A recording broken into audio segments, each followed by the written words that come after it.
క్రీస్తునందు సహోదరి సహోదరులారా, ప్రభువైన యేసుక్రీస్తు నామములో హృదయపూర్వక వందనాలు. ముందుగా ఇంత మంచి సమయం ఇచ్చిన తండ్రి దేవునికి ప్రభువైన క్రీస్తు ద్వారా కృతజ్ఞతాస్తుతులు చెల్లిస్తున్నానండి. బాగున్నారండి. వాక్యం చదువుకొని ప్రార్థన చేసుకున్న తర్వాత పాఠంలోనికి వెళదామండి. యోహాను గారు రాసిన సువార్త 15వ అధ్యాయం 7వ వచనం. నా యందు మీరును మీ యందు నా మాటలను ఉంచి ఉన్న ఎడల మీకేది ఇష్టమో అడుగు, అది మీకు అనుగ్రహించబడదు. మీరు బహుగా ఫలించడం వలన నా తండ్రి మహిమపరచబడు. ఇందువలన మీరు నా శిష్యులు అడుగురు. ప్రార్థన చేయండి.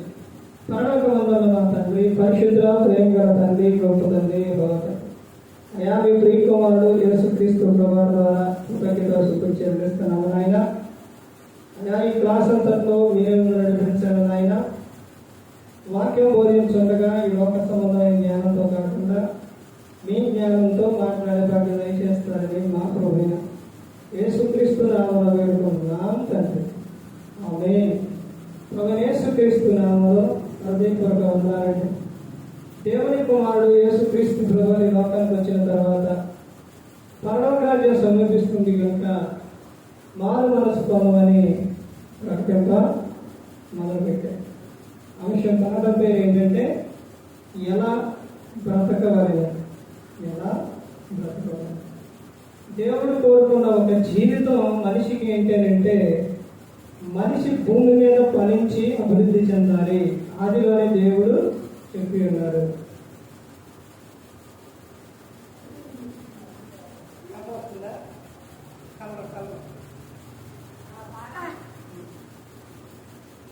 మనిషి యొక్క జీవితం భూమి మీద ఉన్నంత కాలము కూడా ఎల్లప్పుడూ కూడా ఆనందంగా సంతోషంగా ఉండాలని దేవుడు కోరుకున్నారు. ఆ విషయమే చెప్తారు కదా ఫిలిప్పీలకు 4వ అధ్యాయం 4వ వచనంలో, మీరు ఎల్లప్పుడూ ప్రభువునందు ఆనందించుడి, మరలా చెప్పుదును ఆనందించుడి అని చెప్తారు. దేవుడు ఈ గ్రంథంలో రాపించిన విషయం, దేవుడు చెప్తున్న ఒక విషయం ఏంటి అంటే, నువ్వు ఆనందంగా ఉండు, సంతోషంగా ఉండు, నువ్వు బహుగా ఫలించు. నువ్వు నా యందు ఉండు, నేను నీ యందు ఉంటాను. తర్వాత నువ్వు ఈ లోకం విడిచినప్పుడు నాతోనే నీవు ఉంటావు. నాతో ఉంటే ఎక్కడంటే పరలోకం. ఇక్కడ ఈ లోకంలో అయితే నీకు శ్రమలు వచ్చినా, బాధలు వచ్చినా, ఏదొచ్చినా అటన్నిటి విషయాల్లో నేను నీకు తోడుగా ఉంటాను. వస్తాయి, వచ్చినప్పటికీ కూడా నేను నీకు అండగా తోడుగా ఉంటాను. నువ్వు ఎంతైతే భరిస్తావో అంతవరకే కానీ ఫిక్స్ అనేది ఉండవు. తర్వాత నీవు లోకం విడిచినప్పుడు నీవు యుగ యుగాలు తరతరాలు కూడా నువ్వు ఆనందంగా సంతోషంగా ఉండే జీవితాన్ని నేను నీకు ఇస్తాను. ఎలా బ్రతకాలి అని దేవుడు చెబుతున్నారు అంటే, యోహాను గారు రాసిన సువార్త 15వ అధ్యాయం 7వ వచనంలో, నా యందు మీరును మీ యందు నా మాటలను నిలిచి ఉన్న ఎడల మీకేది ఇష్టమో అడుగుడి, మీరు బహుగా ఫలించడం వలన నా తండ్రి మహిమపరచబడును. ఇందువలన మీరు నా శిష్యులు అగుదురు. మీరు బహుగా ఈ లోకంలో ఫలించాలి. నువ్వు అన్ని విషయాల్లో ఫలించాలి. యోహాను గారు రాసిన పత్రికలో చెబుతారు కదా, ప్రియుడ నువ్వు ఆత్మలో వర్తించున్న ప్రకారం సౌఖ్యంగా నువ్వు అన్ని విషయాలు నువ్వు కావాలి వర్ధిల్లాలి. అన్ని విషయాల్లో కూడా వర్ధిల్లాలి. ఒక నీ మాట విషయాల్లో, నీ ప్రవర్తన విషయాల్లో, తర్వాత చేసే ప్రతి పనిలో నువ్వు వర్ధిల్లాలి. దేవుడు చెబుతున్న విషయం. తర్వాత ఇంకా చెబుతున్న విషయం ఏంటంటే ఎలా చూడండి, 7 విషయాలు చెబుతాను. 1వ దినవృత్తాంతములు 13వ అధ్యాయం 13వ వచనంలో ఎలా బ్రతకాలి అని చెప్తున్నారంటే, భయంతో బ్రతకవలెను. ఎలా బ్రతకాలంటే భయం. దేవుడు చూస్తున్నాడనే భయం. పుట్టించిన ఆయన పట్టించుకోకుండా ఉంటారా? మన ఈ లోకంలో పంపించిన ఆయన చూడకుండా ఉంటారా? మనలను ఆయన చూస్తూనే ఉన్నారు. ఆయన మనలను పట్టించుకోకుండా అనేది ఉండదు. అయితే దేవుడు చెబుతున్న విషయం ఏంటంటే, ఇదిగో నేను నిన్ను చూస్తున్నాను, నువ్వు చేసే ప్రతి ఒక్కటి నాకు తెలుసు కాబట్టి నువ్వు ఎలా బ్రతకాలి అంటే భయముతో బ్రతకాలి. భయం అనేది ఒకటి, ఈ లోకంలో వస్తున్న భయాలు, ఆ భయాలు వేరు. ఇక్కడ చెప్తున్న భయం ఏంటి అంటే దేవుని పట్ల కలిగే భయం. ఇంటి యజమానుడు దేవుని యందు భయభక్తులు కలిగి ఉండే ఆశీర్వాదం ఎలా ఉంటుందంటే, కీర్తన 128వ కీర్తన 1వ వచనం నుంచి చూస్తే, యెహోవా యందు భయభక్తులు కలిగి ఆయన త్రోవల యందు నడుచు వారందరూ ధన్యులు. నిశ్చయముగా నీవు నీ చేతుల కష్టార్జితం అనుభవించదు. నీవు ధన్యుడము, నీకు మేలు కలిగిద్ది. నీలోని నీ భార్య ఫలించు ద్రాక్షవల్లి వలె ఉండును, నీ పిల్లల ఒలేవో మొక్కల వలె ఉంటారు. యెహోవా యందు భయభక్తులు గలవాడు ఎలాగో ఆశీర్వదింపబడును. తర్వాత కింద వచ్చినప్పుడు చెప్తారు కదా, నీ పిల్లలను నీవు చూచెదవు.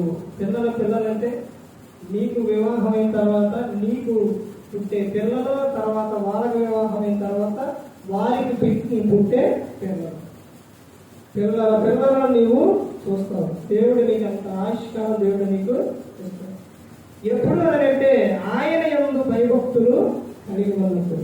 ఇక్కడ చెబుతున్న విషయం ఏంటంటే, ఈ లోకంలో నువ్వు ఎలా బ్రతకాలి అని అంటే భయంతో నువ్వు బ్రతకాలి అని చెబుతాను.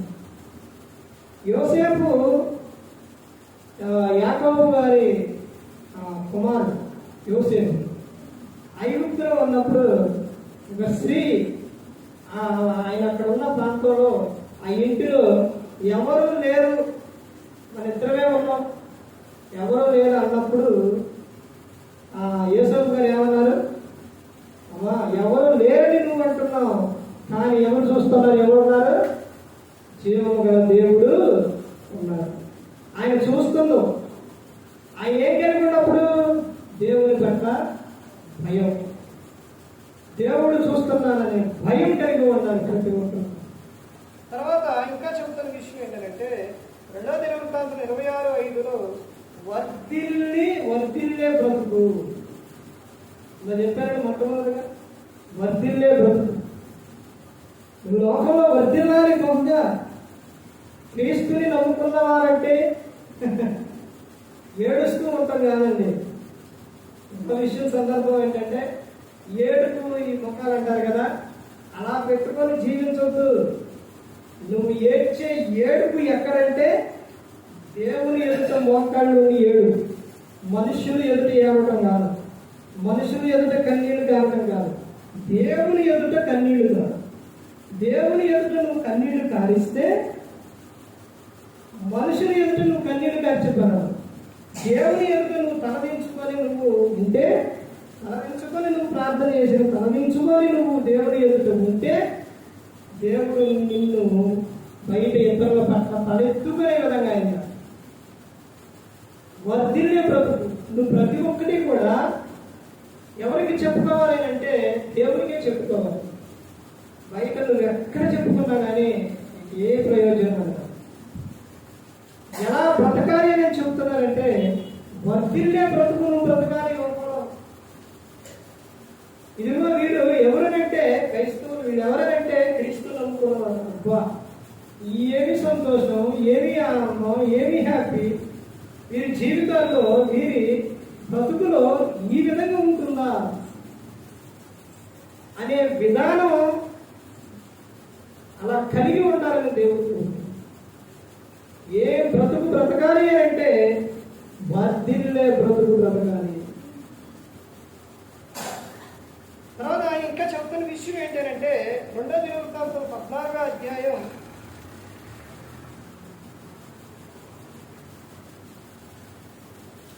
6వ వచనంలో నెమ్మది. ఏ బ్రతుకు అంటే నెమ్మదితో బ్రతికే బ్రతుకు నువ్వు బ్రతకాలి. నెమ్మది అనేది ఒక ఒక క్రైస్తవునికి చాలా అవసరం. తొందర అనేది ఉంటే అన్ని విషయాల్లో పడిపోతారు.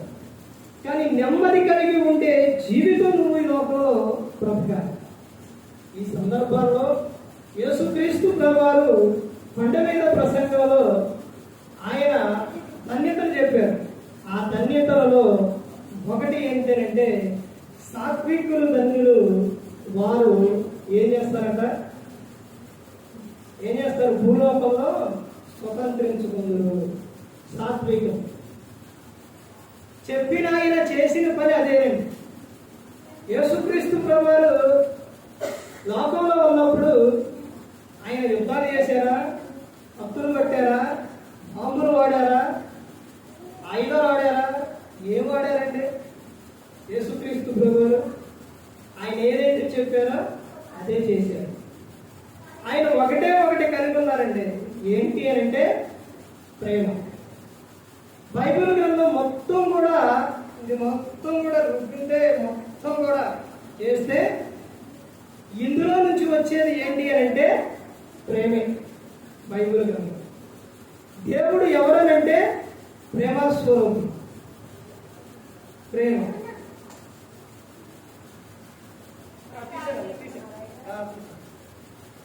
గురించి చెప్తాను, చివరిలో చెబుతాను ఏం జరిగింది. ప్రేమ, ఆ ప్రేమే ఈ రోజున ప్రతి ఒక్కరి జీవితంలో ప్రతి ఒక్కరూ తెలుసుకునే విధంగా చేసింది. ఎవరనే? యేసుక్రీస్తు ప్రభువు. శిష్యులు అన్ని విషయాల్లో కూడా మనిషేనండి, మానవుడే. శిష్యులు అన్ని విషయాల్లో కొందరే. వాళ్ళకి ఏమి లేదంటే నెమ్మది లేదు. ప్రతి ఒక్క సందర్భాల్లో వాడు తొందరపడటం, యేసుక్రీస్తు ప్రభువారు నెమ్మదిగా చెప్పడం.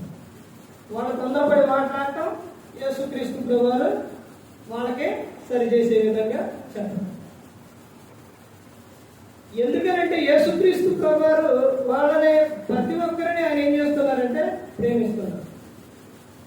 యేసుక్రీస్తు ప్రభువారిని యోధ ఇస్కరియోతు వచ్చి ముద్దు పెట్టుకున్నప్పుడు పక్కనే ఉన్న శిష్యుడు ఆ భటుని నా యొరలో నుంచి కత్తి తీసి ఏం చేసిందంటే చెవు నరికేసింది. బా శబాష్, మంచి పని చేసింది. లేకపోతే నన్ను వచ్చి ముద్దు పెట్టుకుంది, వీళ్ళకి ఎంతో ధైర్యం, నన్ను పట్టుకుంటారా అని యేసుక్రీస్తు అన్నానండి. అనలేదు. కానీ ఆయనకు అంతకన్నా పవర్ ఎక్కువే, చాలా పవర్ ఉంది యేసుక్రీస్తు. ఆయన ఒక్కసారి సైకిల్ చేసి ఒక మాట చెబితే పైన నుంచి దూతలు వస్తాయి. ఒక్క దూత ఎంత మందిరైనా చంపేది, అంత బలం. కానీ ఆయన ఎవరికి ఏ అవకాశం ఇవ్వాల, ఏం చెప్పాల, అంత పవర్ ఉంచుకొని కూడా ఆయన చేసింది ఏంటి అంటే ఆ చెవి ఎప్పుడైతే తెగ నరికిందో మరలా ఆ చెవు తీసి అతికించేసి. చూసారంటే ఎంత ప్రేమ యేసుక్రీస్తు ప్రభువారు. వీళ్ళకి అసలు ఈ శిష్యునికి ఏ సందర్భంలో కూడా అంటే యేసుక్రీస్తు ప్రభువారు ఇక్కడ నుంచి వెళ్ళిన తర్వాత పునరుద్ధారణే వెళ్ళిన తర్వాత అప్పుడు వచ్చింది. అప్పటి వరకు ప్రతి ఒక్క విషయంలో స్పీడేనండి వీడు, అన్ని విషయాల్లో స్పీడే. ఇక ఆ తర్వాత తెలుసుకున్నారు ఇక్కడ ఎలా బ్రతకాలని. ఎందుకు ఇవన్నీ చెప్పారు, ఎందుకు ఇవన్నీ చూపించారు, ఇవన్నీ ఏంటంటే ఒక విధంగా చూస్తే వాళ్ళకి ట్రైనింగ్ అండి. శిష్యుడికి ట్రైనింగ్ ఎంత, ఎన్ని సంవత్సరాలు? యేసుక్రీస్తు ప్రభువుకి ఇచ్చిన ట్రైనింగ్ ఎన్ని సంవత్సరాలండి? 3.5 సంవత్సరాలు ఇచ్చింది యేసుక్రీస్తు ప్రభువు. ఆయన ఉందేమో 33.5 సంవత్సరాలు. 30 సంవత్సరాలు అప్పుడు బాప్తిసం తీసుకున్నారు. సేవ చేసింది, అవన్నీ మొత్తం చేసింది 3.5 సంవత్సరాలు. 33.5 సంవత్సరాలు అంటే యేసుక్రీస్తు ప్రభువు ఏ వయసు? బాల్యమా? ఏ వయసు ఆయనదే అని అంటే ఆయనదే యవన వయసు. ఆ యవనంలో యేసుక్రీస్తు ప్రభువు ఎంతగా కాపాడుకున్నారంటే ప్రతి ఒక్క విషయంలో కూడా ఆయన మాట ఎందు కానీ అన్ని విషయాల్లో కూడా యేసుక్రీస్తు ప్రభువు జాగ్రత్త కలిగే ఉన్నారు. తర్వాత ఇంకా ముందుకెళ్తే తిమోతి రాసిన మొదటి పత్రిక 1వ అధ్యాయం 2వ వచనం. తిమోతి రాసిన మొదటి పత్రిక 1వ అధ్యాయం 2వ వచనంలో ఎలా బ్రతకాలని చెప్తున్నారు అంటే సుఖముగా బ్రతకాలి. నువ్వు లోకంలో ఎలా బ్రతకాలి? సుఖముగా బ్రతకాలి, సంతోషంగా బ్రతకాలి, ఆనందంగా బ్రతకాలి. నువ్వెప్పుడు బాధపడుతూ దుఃఖపడుతూ అలా బ్రతకద్దు. నీకు ఏ శ్రమ వచ్చినా, ఏ బాధ వచ్చినా, ఏ విషయమైనా కానీ నేను నీకు తోడుగా అండగా ఉంటాను. అయితే నువ్వు ఎలా బ్రతకాలి అని చెప్తున్నానంటే సుఖముగా నువ్వు బ్రతకాలి. ఇప్పుడు రాజు పిల్లలు ఎలా ఉంటారంటే, రాజు పిల్లలు ఎలా ఉంటారు? దర్జాగా, నీటిగా, చక్కగా, చక్కగా అన్నాడు బట్టి కదండి నేను చెప్పేది. వాడు ఉండే విధానం అలా ఉంటారు రాజు పిల్లలు. మామూలుగా అయితే బయట తిరుగుకుంటా లేకపోతే వానిష్టానుసారంగా ఉంటారు. లోకంలో ఉన్నవారు ఎలా ఉంటారు? వానిష్టానుసారంగా ఎలా పెడతారా ఉంటారు. రాజు పిల్లలు ఎలా ఉంటారు? చాలా నీట్గా చక్కగా ఉంటారు. అదేవిధంగా దేవుడు ఎవరు అంటే రాజు. మరి ఆయన నమ్ముకున్నవారు అంటే ఆయన ఎందుకు వచ్చినా ఆయన పిల్లలు మనం.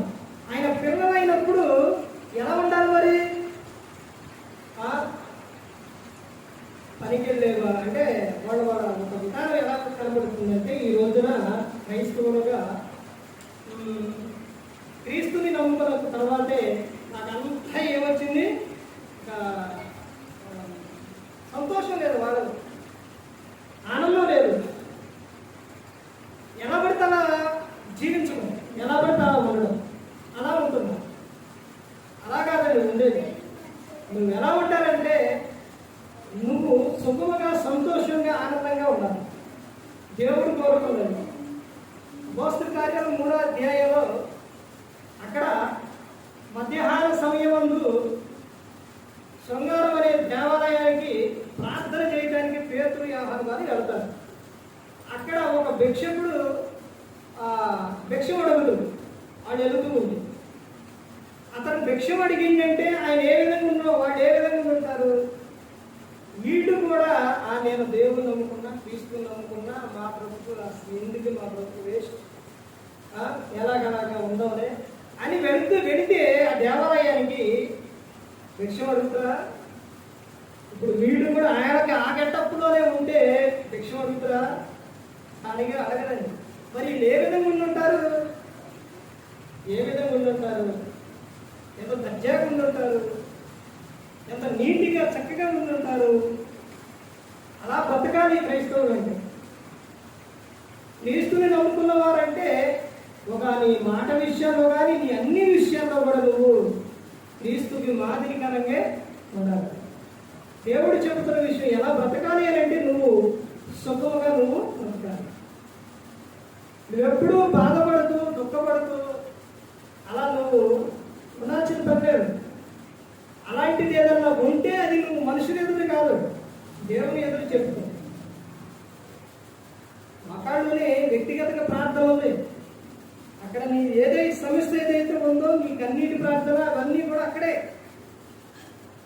అప్పుడు దేవుడు నిన్ను ఏం చేస్తున్నాడంటే చాలా ఎత్తుగా బ్రతికే విధంగా బైబిల్ గ్రంథంలో చాలా రిఫరెన్స్లు ఉన్నాయండి, చాలా ఉన్నాయి.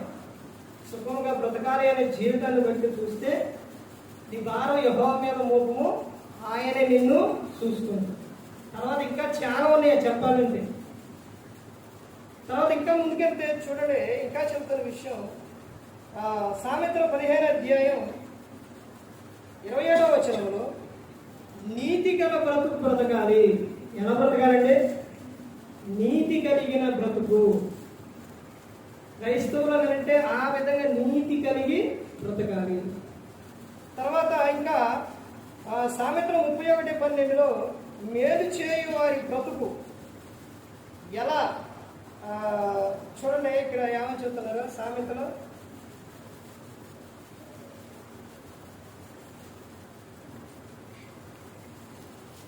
సామెతల గ్రంథం 31:12. ఆమె తాను బ్రతుకు దినములన్నీ అతనికి మేలు చేయదు కానీ కీడేమియు చేయదు. ఈ సందర్భం ఏ సందర్భం, ఎవరి సందర్భం చెబుతున్నానంటే ఇక్కడ కుటుంబం సామెతలు 31:10-31 వరకు కూడా మొత్తం ఇక్కడ ఎవరి గురించి కనబడుతుందని అంటే స్త్రీ గురించి కనబడుతుంది. స్త్రీ గుణవతి అయిన భార్య దొరుకుటరుగు అట్టిది ముత్యము కంటే అమూల్యమైనదంట. ముత్యం కన్నా కూడా అమూల్యమైనదే. ఆమె చేసే విధానం కుటుంబం జీవితంలో ఆ స్త్రీ ఎలా ఉంటుందో అంటే గుణవతి అయిన భార్య ఒక లక్షణాలు ఎలా ఉంటాయో ఇక్కడ ఈ 10-31 వచనాల వరకు కూడా అక్కడ గ్రంథంలో రాపించారు. ఆమె భర్తకు ఏం చేస్తుంది అంటే కీడు చేయదు, ఏం చేస్తుంది? మేలు చేస్తుంది. ఆమె ద్వారా ఆ కుటుంబం ఆనందంగా ఉంటుంది. ఏ విషయాల్లో తాను చేసే ఏ పని అయితే ఉందో, జాబ్ కానీ పని కానీ ఆ కింద వచనాలు అవే ఉంటుంది, వాటన్నిటి విషయాల్లో సహకారంగా ఉంటుంది. అసలు ఆ విషయాలన్నీ చూడండి, చదివితే తెలుస్తుంది. ఆమె పనిమిటి ఆమె యందు నమ్మిక ఉంచును, అతని లాభప్రాప్తికి వెలితి కలుగదు. ఒక్కొక్క విషయాన్ని బట్టి చూస్తే చాలా ఆమె అతని లాభప్రాప్తికి పడతాయి కొనటం కానీ, ఎలా పడితే అలా ఖర్చు చేయటం కానీ, ఇదన్నిటి విషయాల్లో ఒక విషయం ఏంటంటే పురుషుడు ఎంత తెలివి కలిగిన ఆయన అయినప్పటికీ, ఎంత తెచ్చినప్పటికీ స్త్రీ జ్ఞానం లేకపోతే, జ్ఞానంతో ఆ కుటుంబం నడిపించకపోతే ఆ తెచ్చిన సంపాదన అసలు కనబడదు. అర్థమైందండి? అవి ఎలా పడితే అలా వెళ్ళిపోతూనే ఉంటుంది.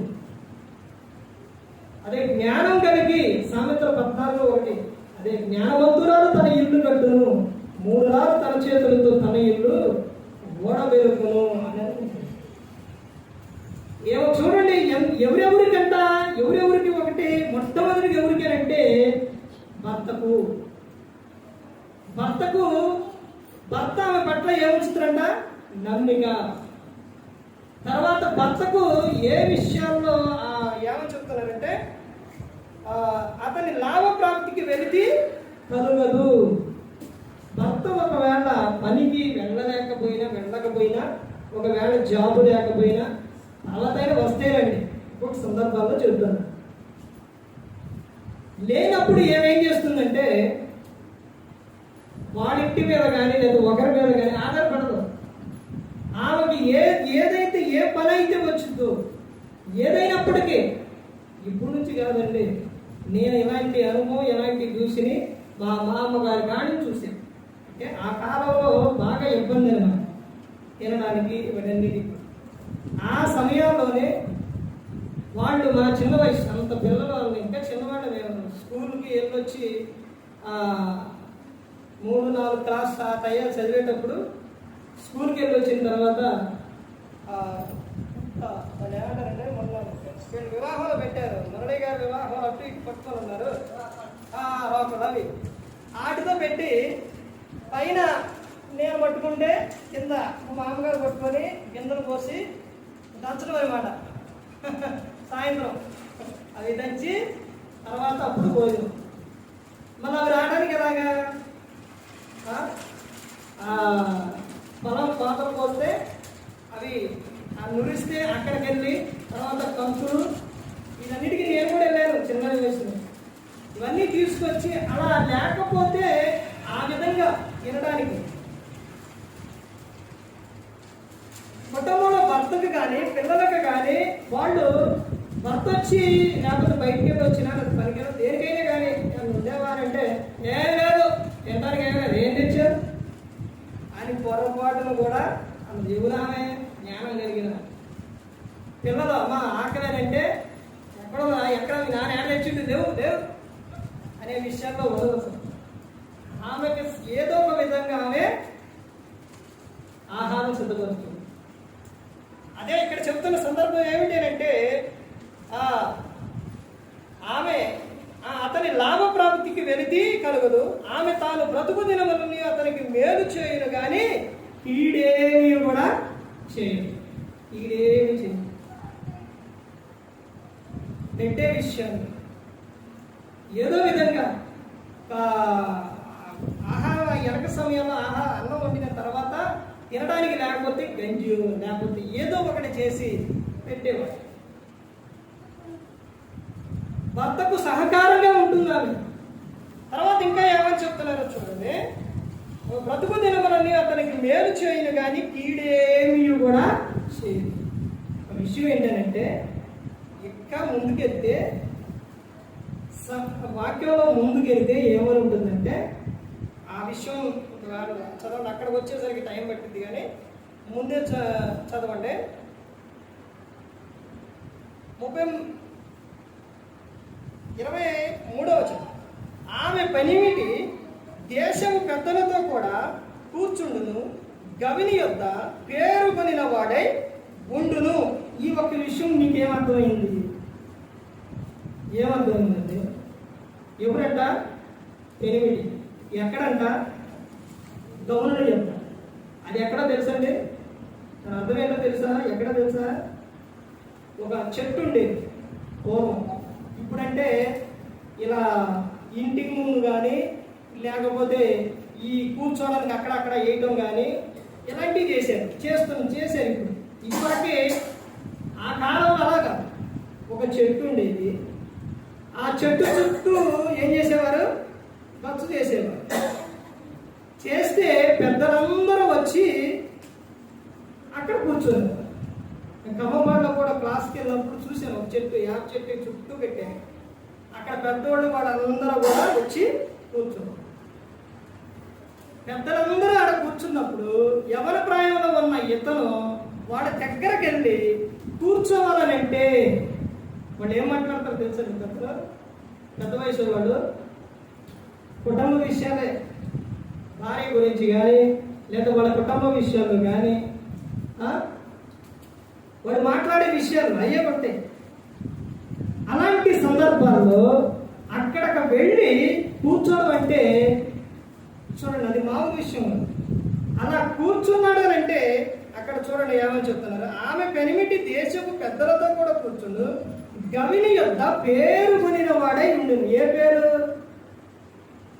ఇప్పుడు అతను అల్లి ఆడ కూర్చున్నది చాలా ఉంచుదా, చాలా చాలా బాగా పని చేస్తారు, బాగా అది అని అతని గురించి చెప్పరు. అతని గురించి కాదండి, ఎవరి గురించి అంటే భార్య గురించి. అతను పెద్దల ఎత్తు కూర్చున్నాడు అని అంటే, తన ఎత్తుకొని ఆడ కూర్చున్నాడు అని అంటే అది అతని గొప్పతనం కాదు. ఎవరి గొప్పతనం అంటే భార్య. ఆమె యొక్క ప్రవర్తన, ఆమె యొక్క మాట తీరు, అక్కడే వస్తాయి అవన్నీ కూడా. ఏమంటారో తెలుసండి? వారి చెబుతుండే కానీ ఇంట్లో ఎట్లుండి అనుకున్నారు, ఆమె ఏంటి అనుకున్నారు, మొత్తం ఆమె. ఎలాంటి సందర్భాలు వస్తాయి? ఇక్కడ సందర్భం ఏంటి అని అంటే అక్కడ చెబుతున్న విషయం, ఆమె పెనిమిటి దేశ పెద్దలతో కూడా కూర్చుని కవిని యొద్ద పేరు కొనిన వాడై. మంచి పేరు ఎలా వస్తుంది? ఎవరి ద్వారా వస్తుంది అంటే భార్య ద్వారా, ఆమె ప్రవర్తన ద్వారా. అతను ఏది చెప్పినా కానీ, ఏ ఒక్కరికి ఏ విషయం చెప్పినా కానీ వాళ్ళు వింటారు. అది ఎవరి ద్వారా పేరు వస్తుంది అని అంటే భార్య ద్వారా. ఇప్పుడు కిందకి రండి. ఇక్కడ చెప్తున్న విషయం చూడండి. ఆమె గొర్రెబొచ్చును అవిసేనారను వెతుకును, తన చేతులార వాటితో పనిచేయును. వర్తకపు వాడల దూరం నుండి ఆహారం తెచ్చినట్లు ఆమె దూరము నుండి ఆహారం తెచ్చుకును. ఎక్కడి నుంచి తెచ్చిద్దంట? ఆహారం దూరం నుంచి తెచ్చుకును. తాతగారు ఈ గిన్నెలు కానీ లేకపోతే గిన్నెలు కాదండి, చేపలు. తాతగారు దేనికి వెళ్ళేవారంటే మూత చేసి చెరువు కాడికి వెళ్ళి నీళ్ళు వస్తే వాటిని చేపలు బట్టి ఉదయాన్నే తెల్లజాములు వెళ్ళి పొద్దున్నే చేపలు బట్టి వాటిని గంపలో పెట్టి తీసుకొచ్చి మామగారికి ఇస్తే ఆమె పెట్టి ఇలా పెట్టుకొని పక్కన ఊరు పక్కమండి వెళ్ళి ఆ చేపలు అమ్ముకొని బియ్యం కానీ గింజలు కానీ తీసుకొచ్చి అప్పుడు వండేవారు. మా చిన్నప్పుడు కాదండి, మా నాన్నగారే వాళ్ళకి వాళ్ళు చెప్పేటప్పుడు నేను విన్నాను. అంటే ఏం చేస్తుందనంటే గుణవతి అయిన భార్య దూరం నుంచి ఏం చేస్తుంది, ఆహారం తెస్తుంది ఇంటికాడ లేనప్పుడు. అదే అక్కడ సందర్భం. తర్వాత చూడండి, ఆమె చీకటితోనే లేచి తన ఇంటి వారికి భోజనము సిద్ధపరచును. ఎప్పుడు సిద్ధపరిచిందంట? సూర్యుడు ఆడ పొడిచి ఇట్టొచ్చిన తర్వాత, ఊరినే కానీ పొడిచేది, వచ్చిన తర్వాత అప్పుడు కాఫీ టీ అది ఎప్పుడు అందరూ ఉండలేంట. ఇది సందర్భం చెబుతారు. ఏమి ఎప్పుడు లేస్తుంది అంటే, ఎప్పుడు లేస్తుంది? చీకటితోనే. చాలా మందిని తెల్లవారుతామని నేను ఇక్కడ ప్రార్థనకు వచ్చేటప్పుడు నుంచి చాలా మంది అప్పుడే లేచి ఊడ్చి చదువుతూ ఉంటారు. ఆమె ఎప్పుడు లేస్తుందంటే చీకటితోనే లేచి ఏం చేస్తుంది? భోజనం సిద్ధపరుస్తుంది. అలా చేస్తే ఏం జరుగుతుంది? ఇంకా ముందుకెళ్తే ఎవరెవరు కనబడుతున్నారు ఇక్కడ ఈ సందర్భాల్లో? మొట్టమొదటి ఎవరు కనబడ్డారండి? భర్త. తర్వాత కుటుంబ విషయానికి వచ్చేసరికి ఆమె చేస్తున్న పని. అంటే ఇదంతా ఎందుకు చెబుతున్నారు సందర్భం అంటే, సుఖంగా బ్రతకాలంటే స్త్రీ చేసే ఒక పని. ఆ కుటుంబంలో భర్త, పిల్లలు, ఆ కుటుంబమే అర్థం కావాలి కానీ ఆ కుటుంబం సంతోషంగా ఉండాలంటే ఏమో చేయవలసిన పనులు. వాడు సుఖంగా ఉండాలంటే ఏమో చేయవలసిన పనులు. ఎక్కడి నుంచి వచ్చింది ఆ సుఖం? వాళ్ళకి సంతోషము ఆమె ద్వారానే అండి, స్త్రీ ద్వారానే. ఆ ఇంటికి వచ్చి ఆమె ద్వారానే ఆ కుటుంబానికి సంతోషం, సుఖం, ఆనందం. ఆమె ఏం చేస్తుందంటే పెందల కాడిని లేచి పని చేస్తుంది. తర్వాత ఇంకా ఏం చేస్తుందనంటే ఆ సిద్ధపరచును, తన పనికత్తెలకు భత్తము ఏర్పరచును. చూశారండి? అంటే ఒక క్రైస్తవుని, ఒక జీవితం అని అంటే బైబిల్ గ్రంథంలో ఉన్నవారు ప్రతి ఒక్కరు కూడా ఈ రోజున చూస్తే వాళ్ళు లక్షాధికారులు, కోటేశ్వరులు అన్నీ ఉన్నాయి. యోబు గారికి ఏం తక్కువ, అబ్రహాం గారికి ఏం తక్కువ? అందరూ కూడా ప్రతి ఒక్కరు కూడా కొత్త నిబంధనలో ఎవరో కొర్నేలి కానీ వీళ్ళందరూ మొత్తం చాలా మంది ఉన్నారు. ఇంకా చాలా వీళ్ళైతే లక్షలాది ఇప్పటికీ కూడా ఇశ్రాయేలు దేశంలో చేపలు పట్టడం అంటే అవి ఒకసారి వచ్చిన చేపలో వేసి తీస్తే ఆ అమ్మితే ఎంతన్నా లాభం వచ్చిందంట. ఆ వచ్చిన లాభం అది దేవునికి అని ఇచ్చేస్తారు. వాళ్ళు ఒక చర్చి కట్టుకున్నారట. ఆ లాభం వచ్చిన లాభంతో పెద్ద చర్చి కట్టారు ఇశ్రాయేలు దేశం. అలాగే శిష్యులండి, యేసుక్రీస్తు ప్రభు శిష్యులు, వాళ్ళు తక్కువ కాదు, వాళ్ళకే బాగానే ఉందండి. ఇప్పుడు ఎవరిని, పేతురు గారిని లేకపోతే యాహర్ గారిని, ఆ శిష్యులు పిలిచిన మత్తయి సువార్తలో ఉంటుంది. వాళ్ళు పిలిచినప్పుడు మీరు చేపలు పట్టువారు కాకుండా మనుషులు పట్టే వారిగా చేస్తాను అని యేసుక్రీస్తు ప్రభు అన్నప్పుడు ఆ ధోనిలో వల వదిలేసి తండ్రి యొక్క వదిలి తమ పనివారి దగ్గర వాటిని వదిలేసి తండ్రిని విడిచి యేసుక్రీస్తు ప్రభువుని వెంబడిస్తారు. అంటే చూడండి, చేపలు పట్టడానికి వాళ్ళు ఎవరు ఉన్నారంట? పనివారు ఉన్నారు. ఇక్కడ అదే చెబుతున్న సందర్భం. ఏం చెప్తున్నారు? తన పనికత్తెలకు బెత్తం ఏర్పరచును, ఆమె పొలమును చూచి దానిని తీసుకును, తాము కూడబెట్టిన ద్రవ్యం పెట్టి ద్రాక్ష తోట ఒకటి నాటించును. ఆమె నడుము కట్టు చేత నడుము బలపరుచుకొని చేతులతో బలముగా పనిచేయును. ఏం చేస్తుందండి? పని. తర్వాత ముందు దాచే విషయం, ఓబా 5 డబ్బు దాచుకోవడంలో తప్పు లేదండి. అర్థమైందండి? ఇక్కడ చెప్తున్న విషయం అదే. అర్థమైందండి?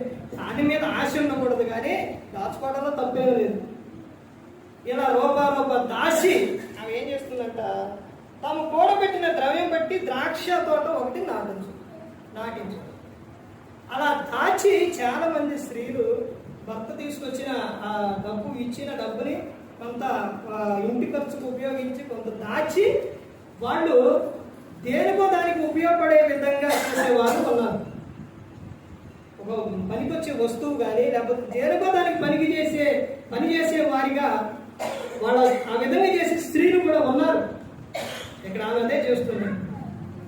బలము కానీ ఆమె ఏం చేస్తుందంటే పని చేస్తుంది. తర్వాత ఆమె ఇంకా ఏం చేస్తుందంటే తన వ్యాపార లాభము అనుభవం తెలుసుకుని రాత్రి వేళ ఆమె దీపం ఆరిపోదు. ఆమె పంటను చేత పట్టుకును, తన వ్రేళ్లతో కుదురు పట్టుకొని బొడకును, దీనులకు తన చేయ చాపును, దరిద్రులకు తన చేతులు చాపును, తన ఇంటి వారికి చలి తగులునని భయపడదు. ఆమె ఇంటి వారు అందరూ రక్తవర్ణ వస్త్రములు ధరించినవారు. ఇక్కడ చూసారా, ఆమె ఎవరన్నా వచ్చి అడిగినా కానీ ఆమె దగ్గర ఉన్న దాంట్లోనే సహాయం చేస్తుంది. ఆ తర్వాత ఇంటి వారికి భర్త, పిల్లలు, ఆ పిల్లలకి రాలేదు కండి భర్త, ఆ తర్వాత ఆ ఇంటి బాధ్యత కలిగి ఉన్న ఆమె, ఆ ఇంటి వారికి రక్షణ. ఇప్పుడు లూదియా ఉందండి, పౌలు గారు లూదియా ఉదయం ప్రభు తెరిచినప్పుడు పౌలు చెప్పిన సంగతి విని ఆమె ఏం చేసిందంటే మారిన తర్వాత ఇంటికి వెళ్ళి మరణం వచ్చింది. అపోస్తల కార్యం 16వ అధ్యాయం వచ్చిన తర్వాత వచ్చి సేవకు ఆయన పౌలు గారిని అడిగింది, అయ్యా ఒక్కసారి మా ఇంటికి వచ్చి చూడండి అయ్యా. ఇంటికి వచ్చి చూడమంటే ఆమె ఇంటి వద్ద వాళ్ళు ఎలా ఉన్నారు, ఆమె ఇంటిలో ఏముంది ఒకసారి చూడండి. ఆమె ఎంత జాగ్రత్తగా ఎంత విశ్వాసం కలిగి ఉందో చూడండి, ఎంత విశ్వాసం కలిగి. తర్వాత ఆమె ఇంకా ఏమని చెప్తున్నారంటే చూడండి, ఆమె పరుపులను స్థిరపరచుకొను, ఆమె బట్టలు సన్నని నారబట్టలు రక్తవర్ణపు పనులు, ఆమె పెనిమిటి దేశ పెద్దలతో పోత కూర్చును, గవని యొక్క పేరు కొనిన వాడయును, ఆమె నారబట్టలు వేయించి అమ్మును, నడికట్లను వర్తకులకు అమ్మును, బలమును ఘనతయు ఆమెకు వస్త్రములు, ఆమె రాబోవు కాలము విషయమై నిర్భయముగా ఉండును. రాబోవు కాలముందు లేదే అనే చింత కానీ దిగులు కానీ ఆమెకు ఉండదు. ఎందుకంటే ముందే ఆమె ఏం చేస్తుంది, సిద్ధం చేస్తుంది. అన్ని విషయాలు ఆమె ఏం చేస్తుందంటే సిద్ధపరచుకుంది. ఇంకెందుకు భయం. తర్వాత ఆమె చూడండి, జ్ఞానము కలిగి తన నోరు తెలుసును, కృపగల ఉపదేశం ఆమె బోధించును, ఆమె తన ఇంటి వారి నడతలను బాగా కనిపెట్టును, పని చేయకుండా ఆమె భోజనం చేయదు, ఆమె కుమారుడు లేచి ఆమెను ధన్యురాలందురు. చూశారండి, ఆమె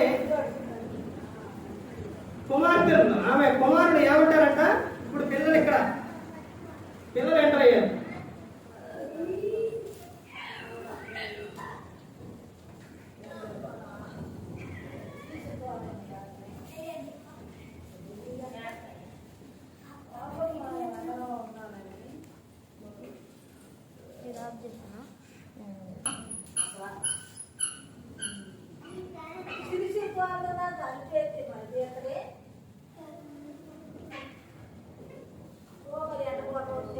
ఇప్పుడు అక్కడ ఎవరు కనబడుతున్నారనంటే పిల్లలు.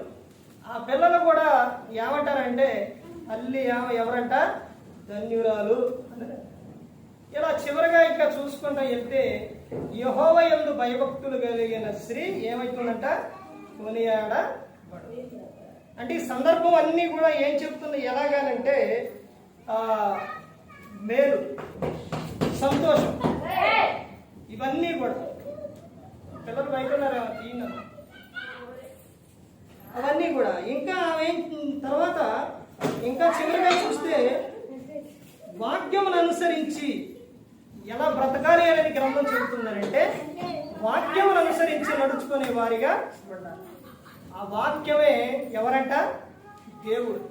దేవుడు చెప్పినట్టు చేసేవారిగా ఉండాలి. ఎలా బ్రతకాలి అని అంటే ఈ లోకంలో వాక్యానుసారంగా నడవాలి, సంతోషంగా బ్రతకాలి, ఆనందంగా బ్రతకాలి. ఆ విధంగా బ్రతకాలని దేవుడు కోరుకున్నారు.